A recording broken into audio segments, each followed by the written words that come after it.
So in my notes, I have things written down that I just think, and some are like good talking points. We'll hit some in a moment, but let's open with one that I know is going to be very short. What's your favorite gas station? I feel like we've talked about this as well, but like remind me. Wawa. Wawa? Mm-hmm. A nice Wawa? Wawa. Have you ever been to a Citgo gas station? I actually have a story about Citgo, but I'm not going to tell it. But yes. Okay. I really, really like that gas station because it really breaks down what it is to drive a car.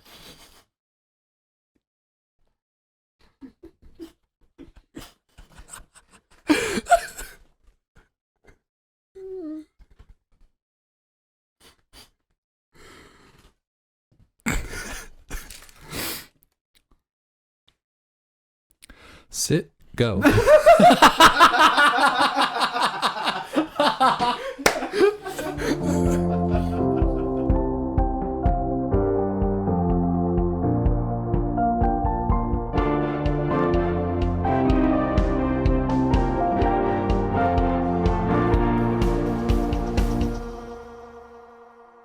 All right, this is a fun little starting thing, and this won't take too long. Okay.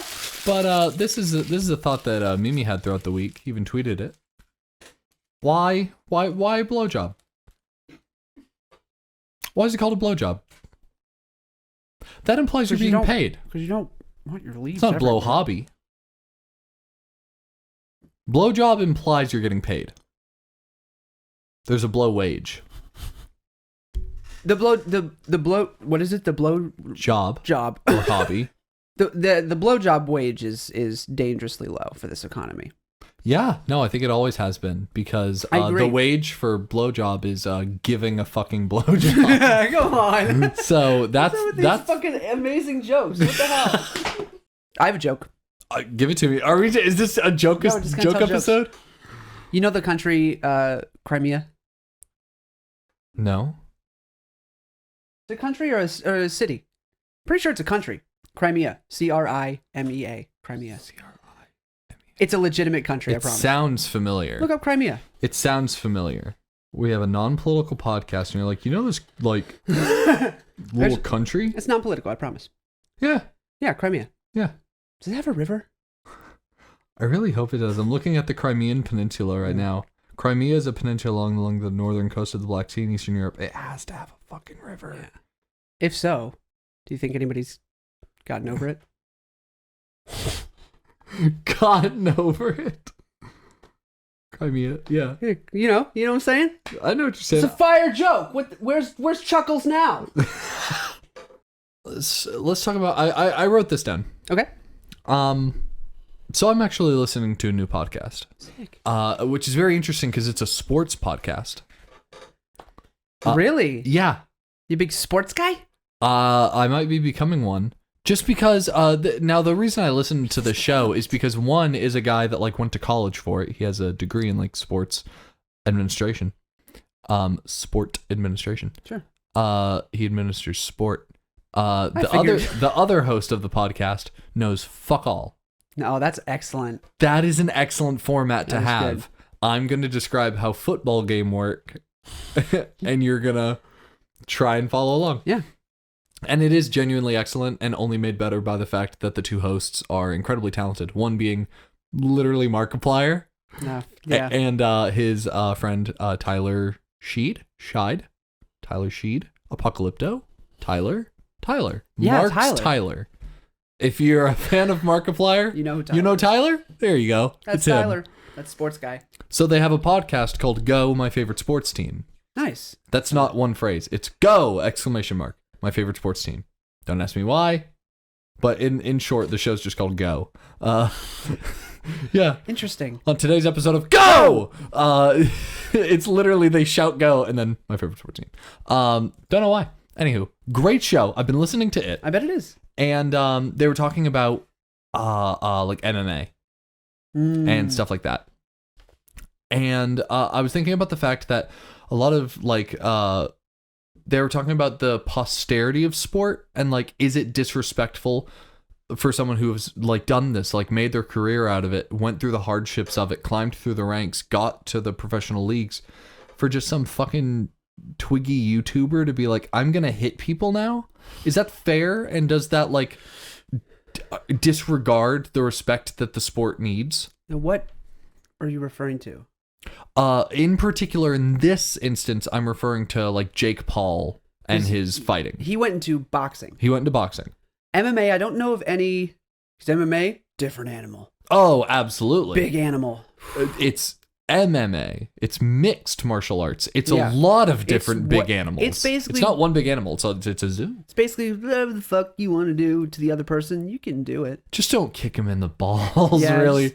Don't kick him in the balls. Don't bite his jugular. And really, that's it. Those are the two MMA rules. What if someone went into an MMA match and they just had a agreed upon thing that they were just going to go in there and like just hug? Just like sit down on the ground and just like cuddle. Yeah. And that's all Feels they like did. a huge betting ring. And it's like they catch wind of it and they're like, we're being used. Yeah. And they're like, you want to fucking cuddle in the ring? Yeah. Let's cuddle in the ring. Just two dudes just... Does Conor McGregor do MMA? Having a cuddle. Conor McGregor does, in fact, do MMA. He'd be one of the cuddlers, you think? Yeah, I think Conor would have a nice cuddle. You could have a nice I cuddle. think he needs a nice cuddle. You seen him? He needs a cuddle. He needs a good cuddle. Much like we all do. No. I'm I'm not laughing at him for that. Of course not. We all need a cuddle. Yeah. Every now and again. Some people more often, some people less often, and that's fine. Yeah. Conor McGregor, he just needs to be cuddled at all. Yeah. Just ever. He needs a cuddle most of the time. Yeah. Which is okay. Conor, it's fine. Yeah, Conor, it's okay. Please Also, don't MMA me. No, don't MMA my body. Unless you're talking about cuddling. Don't perform MMA on my body, please. Don't do the MMA on my Don't body. administer sport to me. But no, so I'm listening to that, and I think that's a good take.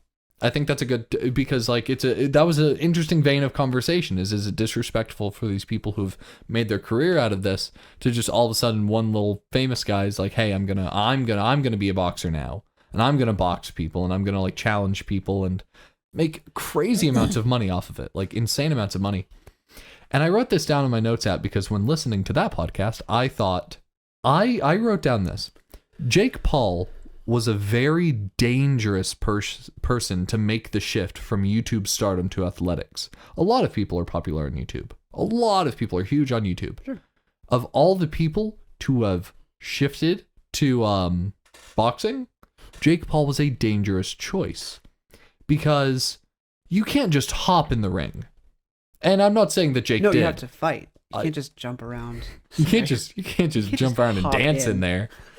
Yeah, no, you can't just like there's run in a lot there of like, training. Let's start punching people. It's not about there's months and months and months of training. Because boxing is very rigorous, and one of the most fighting is just a dangerous sport. Yeah. Football, you can get major injuries because these tackles can leave you with like broken bones if something goes wrong. Yeah. That's football, where tackling is only one part of a huge game. Boxing, the game is get hit. Yeah, get punched in the face. The game is hit that guy hard. As hard as you can. And his rules are hit you hard. As hard and as often as you can.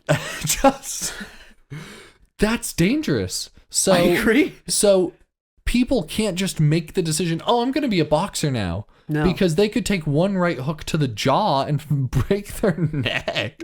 It's dangerous. What is that? That's, oops.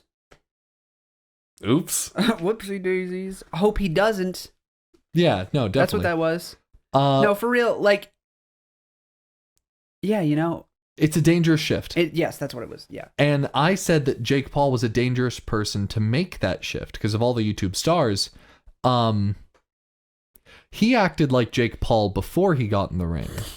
Yeah. It would have made a brilliant example if after being knocked around a few times, he came back out and acted like Jake Paul acts. Yeah. Jake Paul Jakes. I was going to say like he Jakes.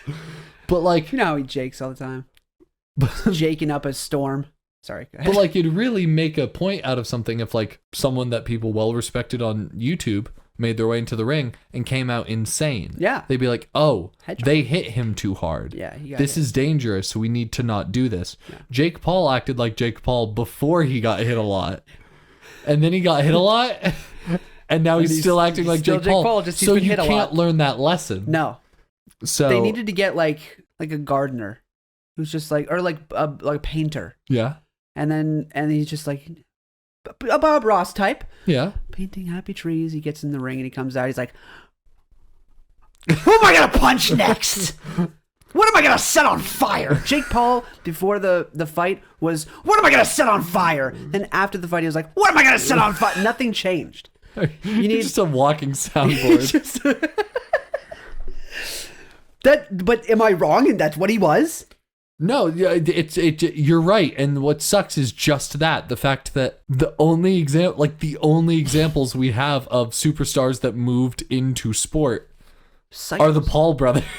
yeah, Logan, which and Jake. Isn't good. No, can we fix that, please? Can we get an even-keeled, nice, headstrong, let's get into sports. I don't know if we're YouTube stars. We have over 100 subscribers. Do you want to fight? Is that what you want? Oh my gosh, like you and me do MMA? Yeah, we fight. We just get in the ring and cuddle. But you ever been in a fight? Oh gosh. Seth, have I ever been in a fight? I don't think so. No. Have you ever been in like a fake, like a what's the word I'm thinking of? Like if I keep saying perhaps the word will happen. Yeah. A simulated fight. Like, hey, like bud. on stage? No. Like, hey, bud, let's just fucking wrestle. I'm not gonna hurt you. You're not gonna hurt me. But let's just fight. I wrestled. Did you wrestled? Yeah. Like a younger boy. Not professionally. Oh, I was like, you got in the little outfit thing? But like, no disrespect. Around this part, because I don't know if they said this over in North Carolina. They probably do. But like over in these parts, like wrestling is like when you're like in high school or college and you do the sport. Yeah. I was wrestling. Wrestling, yeah. Yeah. So we were just two boys. Sure. We were just wrestling. Can I tell you a wrestling story? Sure. I was wrestling this kid. I'm a small kid. I'm pretty easy to wrestle. Yeah. I'm the Snow Bunny Hill in the wrestling community. Yeah.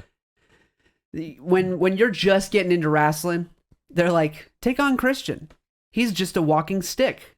And he's also a small stick. Like, you're at least a tall stick. He also has a terminal illness. He can only breathe for the first half of the wrestle. Punch him in the chest first, and that'll knock the wind out of him and give you an easy rest of the fight. Punch him in the chest and then just run around. So when he chases you, he'll tire out pretty quick. But so this kid got me pinned down, and he had his arm on my chest. Yeah. Which I don't even know if is that a wrestling move? Are you allowed to do that? I don't know the wrestling moves. But he had his arm on his chest, and then he pinned down my arm. He had me in a position where I literally couldn't move. Yeah. My head was up at him, looking at his face. Yeah. What does he do? No, that's illegal. In my mouth. He took your dick and he twisted it. He sure did. And he hocked a loogie in my mouth. Who was this? Was this a friend? Was this a schoolyard bully? Who was this? He was okay. He wasn't. This was a group of boys that I went to a very small school, and they were the only group of boys that Bullies. They were the only group of boys around.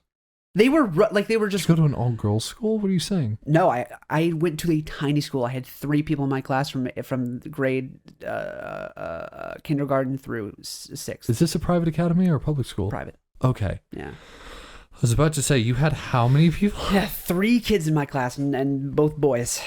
It was just... That's nuts. School with the boys. Yeah. And then...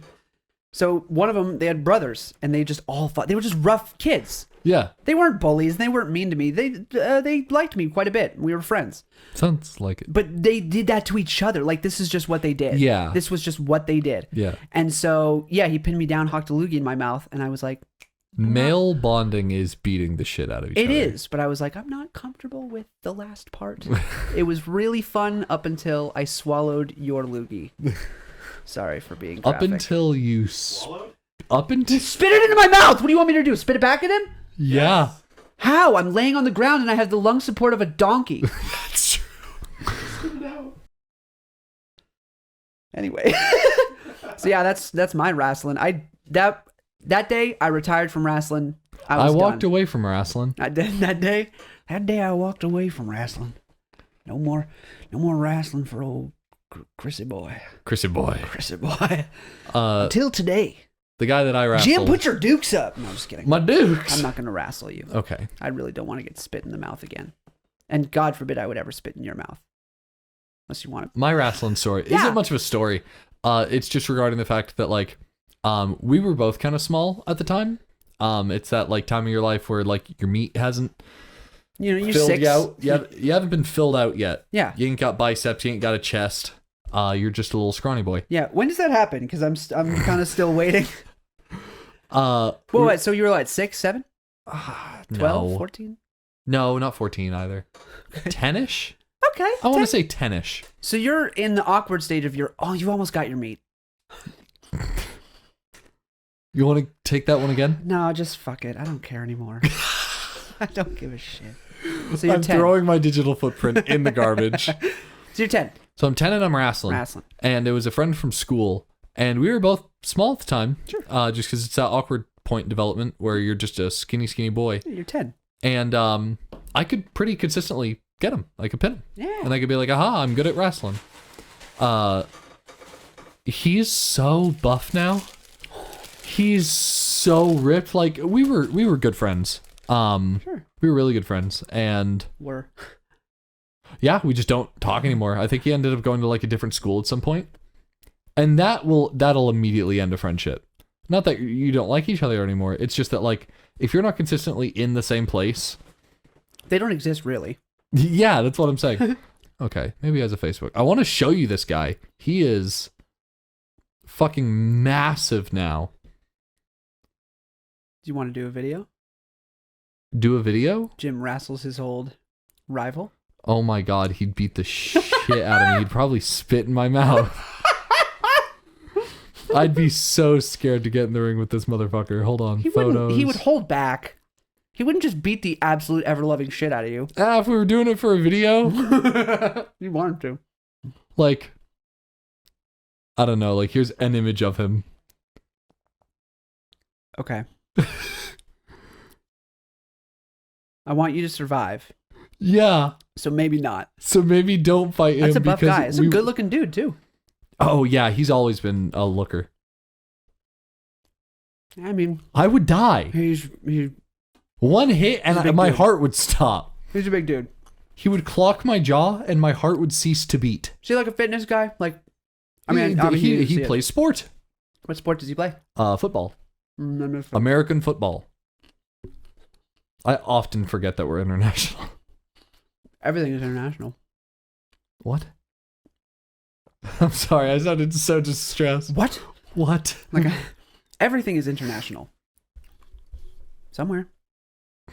In some other nation. Yeah. Plays football. He does play football. Yeah, that was my little sport talk. Speaking of being a kid. Yeah. Did you ever perform for your parents? What do you mean? Put on a show. Yeah. What did you do? What was your act? I did a lot of magic. I was very into magic when I was a kid. And then even as an older kid, I was doing magic until I was like 16 or 17. But like at that point, it was only for like schools and shit. Yeah. People that'd pay me. But yeah, I do like magic shows. Are you asking what I would do? Because I had like what one was that your act? I had one that would kill. Mm-hmm. I'd like bring my parents in the bathroom and I'd be like, check this out. And I'd open the shower curtain and I'd draw it about halfway. And I'd have my friend, whichever friend was over at my house at the time, stand there. I'd be like, they're in the shower. And I'd close it. And then I'd talk to them for a bit. And then I would take the shower curtain and I'd draw it back.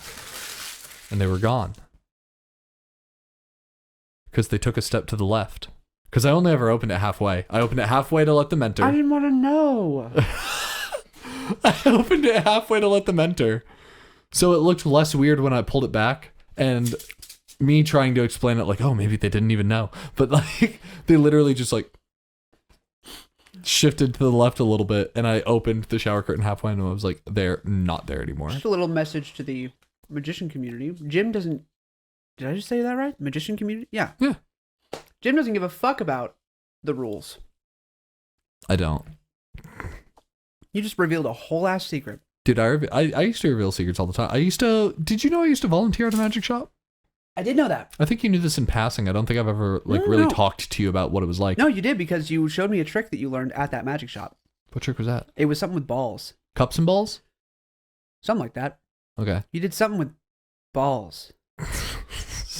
You did. Was it the cups and balls? Did I also have cups part of this routine? Could have been. Was it that one? Could have been something else with balls. I think it was cups. No, cups and balls is like a trick that you learn when you're like a kid. It's a pretty easy one to I do know that learn and master. But yeah, I mean, people would come in all the time and I'd like show them 2 or 3 tricks and you tell them one. Because the thing is, you want people to go, that's actually easier than I thought it'd be. I could do that. Yeah. I should buy something. That's in the business, Okay. in the business of like selling tricks. Yeah. So not in the business of performing. No, in the business of I don't know. It depends on your show. It can be part of your set. Oh, and like there's a whole thing of like misdirection. Sure. So I love telling people how to. There are multiple ways to. You know the phrase. There's multiple ways to skin a cat. Yeah. There are multiple ways to do every trick. There's a trick that I made, and the only reason I made it is because I watched someone else do a trick that was so good, and I asked him. I was like, "Did you do it like this?" Because that's how I imagine it happening. And he was not like me. He was very strict, and he was like, "No, I don't say how I do shit." And I was like, "That's respectable." And then I just started performing his trick, but I did it my way. And because it's a completely different set of mechanics here, that it is defined as my own trick because it's probably not the way he did it. Well, how do you know it's not? Could have been the way he did it. Even if it is, it's like it can't have been that good because like I was able to reverse engineer it. True. So talking about misdirection, you tell someone how to do the trick, but you do the trick a different way, so they're following one way and they're like, "Oh, I'll be able to see when he does the thing." Oh, he didn't do the thing. It's a fun little misdirection. That's cool. That's neat. Have you ever seen like, "Hey, draw a card." Okay, like sign it or something. Yeah. Put it back in the deck. It disappears. Cut open an orange. There it is. You ever seen that? Yes. Okay. Fun little trick. That's essentially what I would do. I would take $1 from anyone in the audience. We'd write down the serial number on a whiteboard, and then I'd rip it up and I'd burn it, the $1. Yeah. And then I'd take an orange and I'd cut it open, and it wouldn't be in there. That's the fun of the trick, is that it's not in the orange. Interesting. And then I start panicking and doing whatever, and I'm looking for something. I don't have any dollars in my wallet, but there is like a framed $1 on the front of the stage because I used to open my set with, "This is the first $1 I ever made doing magic." Like I got it at a friend's birthday party when I was like 8.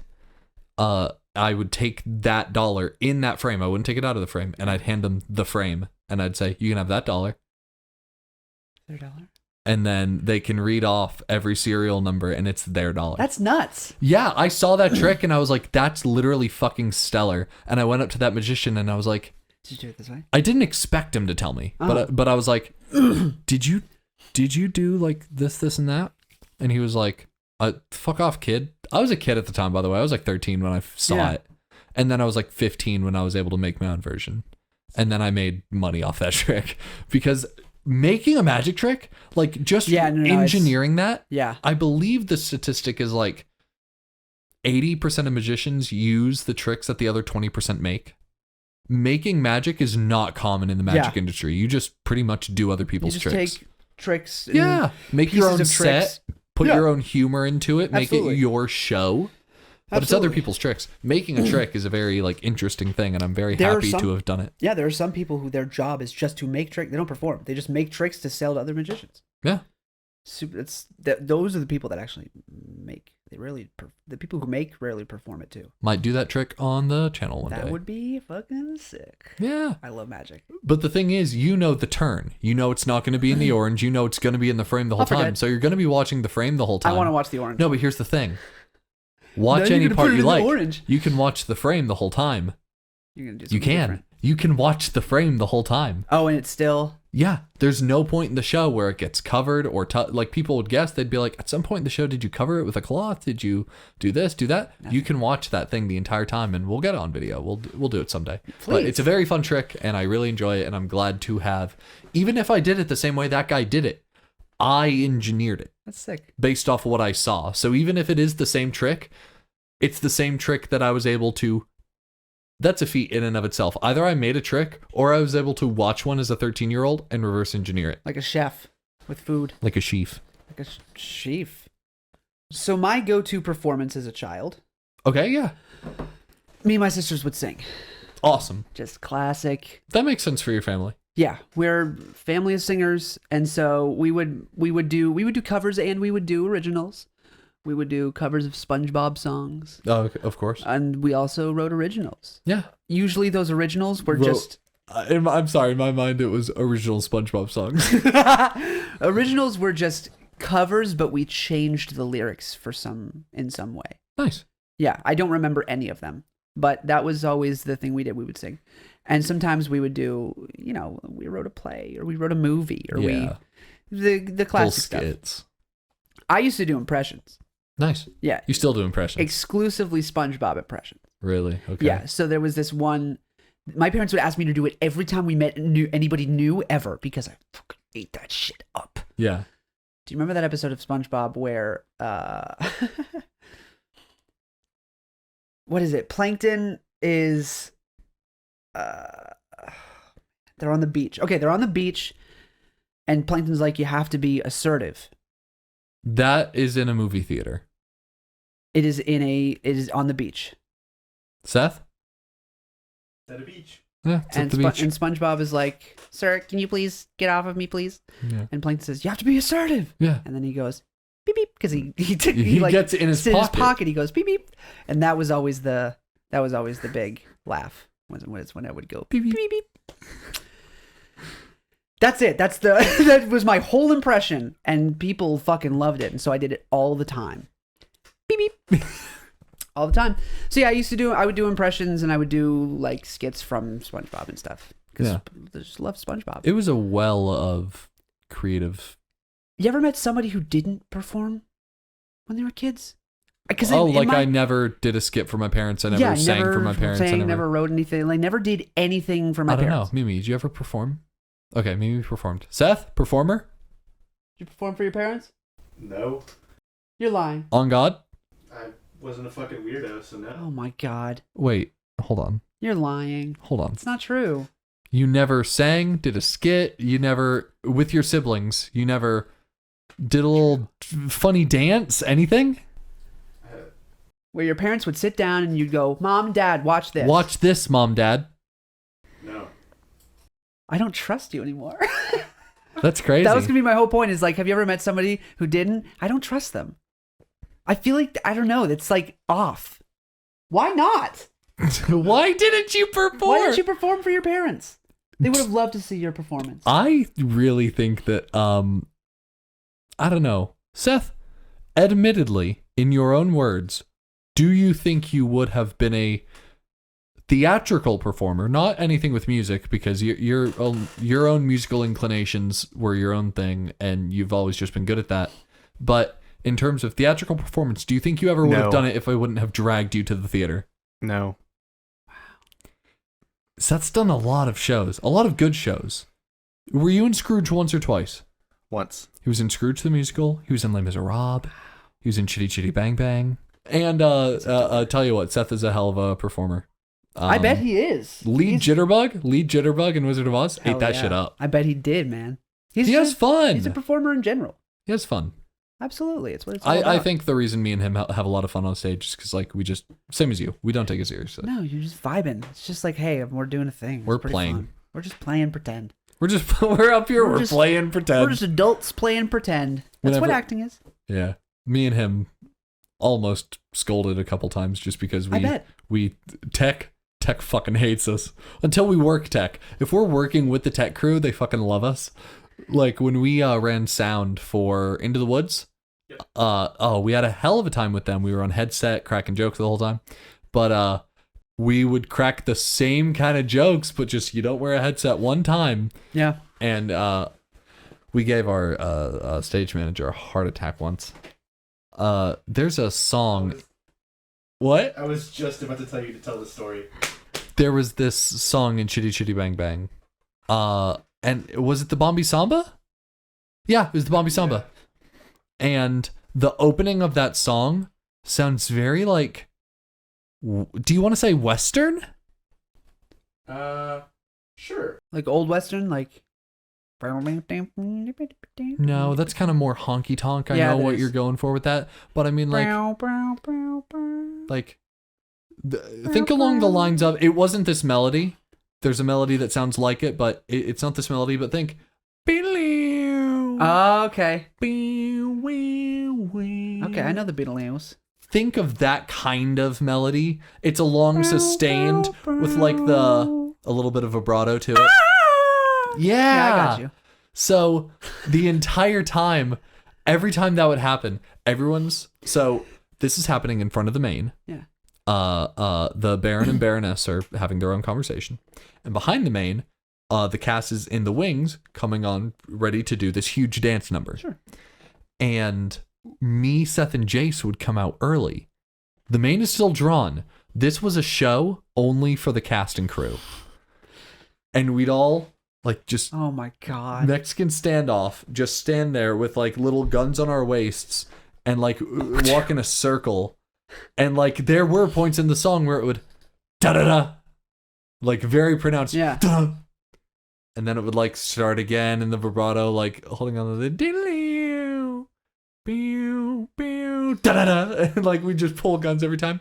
And this would become a thing we did every performance. Yeah. And people ended up fucking loving it. It was one of their favorite things to like, oh yay, we get to do Bombi Samba and we get to like watch this little shit show beforehand. Yeah. And everyone thought it was funny. Until me, Seth, and Jace did a me, Seth, and Jace thing. Who went too far? Brought them?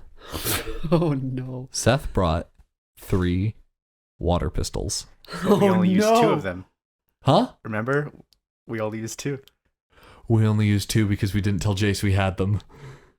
That's but they so had fucked water up. in them. This is we during a performance? Yeah. Oh my god. But we don't fuck around. We're not hooligans. We're there to play, but we're not there to jeopardize anything. Yeah. We had towels on standby. I had brought a towel, and I think Seth had brought a towel side stage in the wings, so that after like spraying Jace, and each other a little bit, we like got his like forehead, and then we like hit the ground. So literally over the headset, the people backstage on headset reporting to the stage manager in the booth was like, they're doing their thing. They have water pistol. It has water in them. There's water on stage. There's water on stage right now. And our stage manager is cussing up a storm. Dude, this is and a it was nightmare. Like, and it was like, Seth has a towel. Jim has a towel. They're wiping the stage. Okay, it's dry. They're in place. Curtain. They're on stage. Everything's normal. Everything's absolutely normal. Dude, that's so fucked up, and it's so fucked up that it didn't even go badly. It didn't. Yeah, that's the thing. We really should have learned a lesson that day, but instead lesson that we took away was we're gods. We're untouchable. Jeez, man. I did like. They're not gonna cast us anymore because we do this shit. Never. If I was a director, I'd be like, get the fuck out of my rehearsal or audition room. You're done in this town. I think it was also shitty where I took like a metric fuck ton of Germex and put it in my hand, and then there was like a scene where stuff's going on in the foreground, and in the background everyone's just like talking and mingling, and we're at like a county fair, and I go up to Jace and I'm just like, it's been so long, man. Stop, man. And we go for a fucking handshake, and he feels the squish, and he just looks at me and he goes, I fucking hate you, man. Dude. It was Germex. He was able to rub his little hands, and it disappeared. Dude, we could never do stuff like that. Like, we would get fucked, man. No. Us too, if they found out. If they found out, no, of course we were going to get berated, but like, I'm just a little guy. I was almost cut from the show because I walked out in a dress. That's true. I like legitimately, I swear she was this I was close there to being for that like, show. You're done. You're not the Tin Man anymore. We're going to get somebody else to do it. Because the costume people thought it would be funny to put me in a dress, and then The fact she that it was called a the meeting. tech, it was the tech, it was the costume fully. department. And I got absolutely berated for that shit, and they were like, let's put Christian in a dress to look really funny because he's a boy and we're going to put him in a dress. Then I got in trouble. So much trouble. Yeah. So I will say there's one thing, there is something nice about like performing to your cast. Yeah. So I did a production of Grease, and I got Nice. to play Danny Zuko, and it was really, really fun. That's so wild to me. Not a I'm sorry. role. I love you. No, I know. Wholeheartedly. I know. Not a role that I'd put you in. I know. I did surprise like better than I thought I would. Because when no, I think you do it well. I just never cast you as it. I didn't get but cast. I definitely go to the show that you were cast as. I didn't get cast. The person who did get, I was not a part of this production crew. Like they were, but it was a director I'd worked with before, and their person grades got Fs, and so he had to be cut from the show. So she was like, "Nita Danny, I want to call up Christian." She's like, "Would you want to do it?" And I was like, "I would never do this role in a million years," which is why I'm definitely doing this. Yeah, like I can't pass up that role. It's Danny Zuko, great. Yeah, and so there's this one scene where I walk out and I flirt with the cheerleaders, and every time I would tell them like, I would just like whisper a random fact to them. Yeah. And try to get them to crack up. So it started with, I just did it once. I started with, "Hey, did you guys know that cucumbers are actually fruits?" And then I just walk away. Yeah. And they were like, "What the fuck?" They didn't know I was going to do that. And by the end, it was like, "Hey, did you guys know that flamingos orgasm like whatever? It's like 80 times a day." Yeah. And they were like, and like usually they would laugh, but they just looked at me like, "What the fuck did you just say to us on stage?" And then I just went, "Cool." And then I walked away. And that was it. Yeah. And they were like, "Don't do that again. Don't do that." That freaked the shit out of us. And we just stood there with like straight faces for the entire audience. I almost got blacklisted from an entire theater. What did you do? It was half my own mistake and half an overreaction on the director's part. But there was like, I paid for an item. I was the big bad guy. And I was buying an item that would I'd try to kill the main character with. Have you ever seen Oklahoma? Yeah. There's something called the Little Wonder, and Yes. it's like a kaleidoscope that has a picture of a naked lady in there. Absolutely. But the Little Wonder specifically had a button on it because it was also a hidden switchblade. Sick. Oh yeah, I know exactly what you're talking about. So I go to what's the name of Tyler? Sure. No, Markiplier's friend? no, Ado Annie and Oh, Will Parker. Will Parker. I go up to Tyler was his real name. Yeah. And I'd like give him like some fucking nuts and bolts. Like that was just what we had as a prop. Sure. It's just to make the sound. I'd give him some like washers, and then I'd take it and I'd go off stage. Last performance, I go in and I like fucking grab the Little Wonder and I clap his hand and I walk off stage and he feels that it's something weird. It's not what it usually is, and he opens his hand and it's Taco Bell hot sauce packets. Bro. And like I wish I had a recording of this because he literally just goes. And then looks at his scene partner, who also saw what was in his hand, and he chuckled. And then at him breaking, Tyler fell apart, and then his scene partner fell apart, and they were just like not even like stifling. They were laughing throughout the rest of the scene. That's so fucked, dude. Crowd ate it up. I bet. The director of the theater ate it up. Director of the show, not too happy. And Yeah. I was told after the show, he was like, "You ever do something like that again, you will not Seth- be working at this theater Seth, again." is that his voice? That's his voice. Oh god. That's fantastic. Yeah. So Last thing. On the topic of cracking up during a scene. Jim, should we just end it, or do you think we should talk about Sherlock? absolutely talk about Sherlock. That's one of my greatest moments. Dear God. Do you want to Nice. say it since you're on camera? It's fun. Oh yeah. So it was like what, last performance, right? Very last performance, yeah. And this was a Sherlock, not anthology, a collection of Sherlock works. Okay. So it's like multiple short stories. Sure. And there's one in which Sherlock gets poisoned. Seth played Sherlock. Seth He'd played be a- Sherlock Holmes. He'd be a great Sherlock. He fucking destroyed it. I bet and he it was did. really, really good. I think a lot of people did really well in that show. That's awesome. What did you do, Jim? I was not in the show, Okay. but I remember I was there for that last performance to watch it, and I was there for a lot of the rehearsals as well. And Mimi did photography on that show. Oh. So there's one point where he gets poisoned, and one of the effects of this poison is paralysis.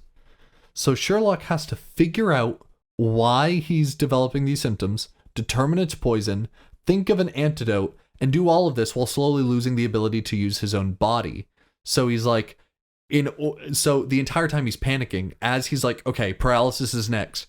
he's jotting down a system to use so that he can no, doesn't he tell Watson to do it? Yeah. As he's pacing, he's like, Watson, start coming up with a code for blinking to determine words. Start doing that right now. And Watson just starts scribbling.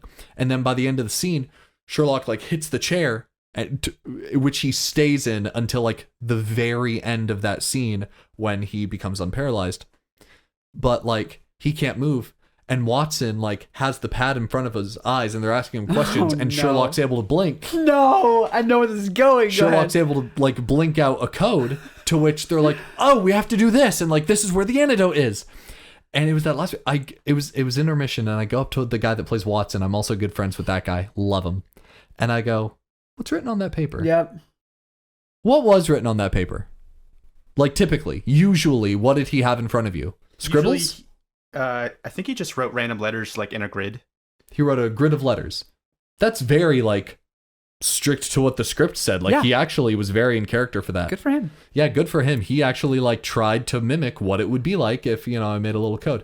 Where do you think this is going? You drew a dick, or you wrote boobs, or you wrote suck my cock. Like so much better. It's so much better. So much better.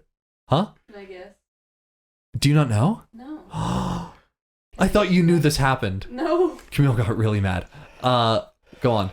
Is it blink if you're gay? It's blink if you're gay! It said precisely, blink a bunch of times if you're gay. And Sherlock in the scene had to go. I was supposed to be paralyzed and just blinking, but I was shaking. so fucked up. I came so close to losing it multiple times. The thing is, the only people that could tell were the people on stage and me.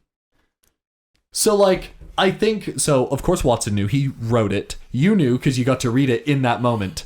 There was one more person on the stage with you, and she was like, kind of like, what's going on? Looks over at the paper. Chokes down her laugh, doesn't break, and continues with the scene. Shit, man. A little smirk, but like... Sure. It's gonna happen. It wasn't unlike the energy of the scene. The scene wasn't supposed to be like, she wasn't supposed to be sad. It was okay that she was smirking. So like no one in the audience knew. I think the director of the show watched and couldn't tell. Oh. But afterwards, when she learned, she got upset. And they both had dialogue for the rest of the scene, and I was just in that couch losing it. Like, That's so and luckily, fucked, I man. was like supposed to be in pain. So like Yeah, every you were time in I pain. almost started laughing really hard, I You just just like looked in pain. grimaced. It was amazing. Oh my god! It still came through because a bunch of people came to me after the performance and were like, "That was, I don't know what was in that note, but it must have been pretty funny." That's so fucked, man. I can't believe that I still get cast. You shouldn't be.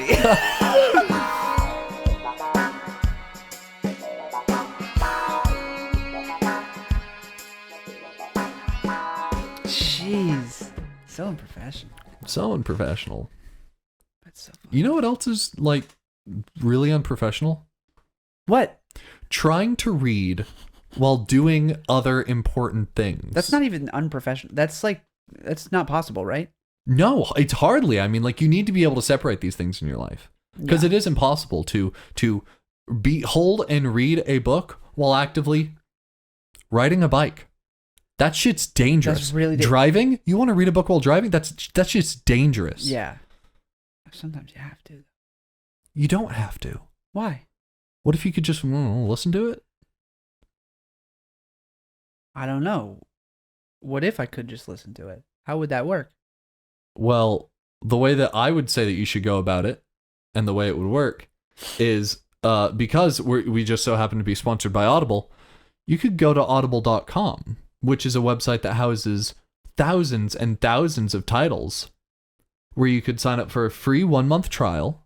So I hold the book up like conch?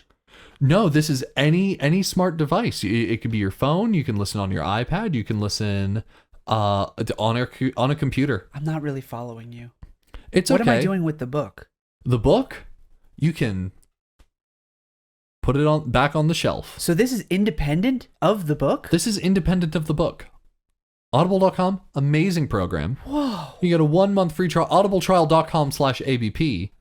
He had to remind me to say that. He made a little sign for me. You can go to audibletrial.com/ABP. Link in the episode description. Get a 1 month free trial and a credit to receive any, I want to call them premium books. There are books that are just on Audible for you to enjoy. I'm going to do that. And there are other like new releases and bestsellers that you have to pay for.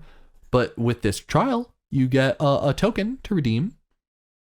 And just any book. That is blowing my mind. Yeah. No, it is absolutely nuts. So you can safely drive. You can safely record a podcast while listening to your favorite podcasts and audiobooks. Wow. You did it again. What? You've done it again. I said that is blowing my mind, and you said, yes, that is nuts. And you know what that does to me. You know what it does to me. And you big fat did it anyway. It's blowing my nuts. It's blowing my nuts, man. Audible.com, it blows your nuts. With that, you know what else is sponsored by Audible? Non-political news. It sure is. Do you want to get to the boys? In this moment, I'm doing this one. Okay. In this moment, we're going to be going to the we're going to be going remote. Because we're about to get into the non-political news. We need to make a song for this. We should. And Yada da da da da. That's it. Shit. Play that every single time. Are you gonna make a song, or do you want to the sound boys bite? in the studio or in the fucking In our homes? In our homes. Da da da da da. You gotta do it with me. Ready? 1, 2, 3. Go. Go. Are we going on go, or are we going on 3? Let's go and go. We're gonna go on go. So the second I say go, we go Yeah. yada da da da da. Yeah. Okay, 1, 2, 3. Yada da da da. You didn't say go. Well, you were supposed to go on go. Okay. So the go is replaced by the yada da da da. Ready? 1, 2, 3. Yada da da da da. And we're do back. the snap. We're back from it now. Welcome back. Welcome back to what? You're in the studio. We're back in the studio Hey, just to say guys. goodbye. Yeah. Yada da da da. Ta-da! Want to say a huge thank you to everyone for watching and doing? everyone for listening, and an extra special thank you to Kansas, Jamie, Aurora, Olivia, and Valerie, people that donate monthly to the show to keep it both auditorily and visually alive, Thanks. just to keep it running. Thanks, guys. No, it is a absolute help. Y'all make this happen, and don't think we don't appreciate that. And just once again, a reminder, we are actively working incredibly hard to get some special things in the works for you guys, so you're not just giving us money to make this show happen. Just you we wait. want to give you extra special things that other people don't get. We're going to move to Patreon eventually. Yeah. We'll let you know more as we move forward. We want to give a thank you to our producers, Salty Sloth Productions. A link to their website is in the episode description, as well as 353 Studios, where we are the studio we are in and love. We do love it. It's Lovely. hey, it is. There you go. You have to do this. The snap is integral. Okay. Yeah, it really closes it off. Yeah, it really. Yeah. I think that does it. We've thanked our thanks, and we love you guys. We love you guys. Hey, comment, subscribe if you haven't. Follow us on TikTok. It's all in the episode description. Rate us on Spotify, iTunes. Write a review. Leave a comment. Send us some Give me mail. a kiss. Ooh, give me a kiss too. I could take a kiss. All right. And one for each of us. Perhaps a cuddle? Perhaps. Perhaps.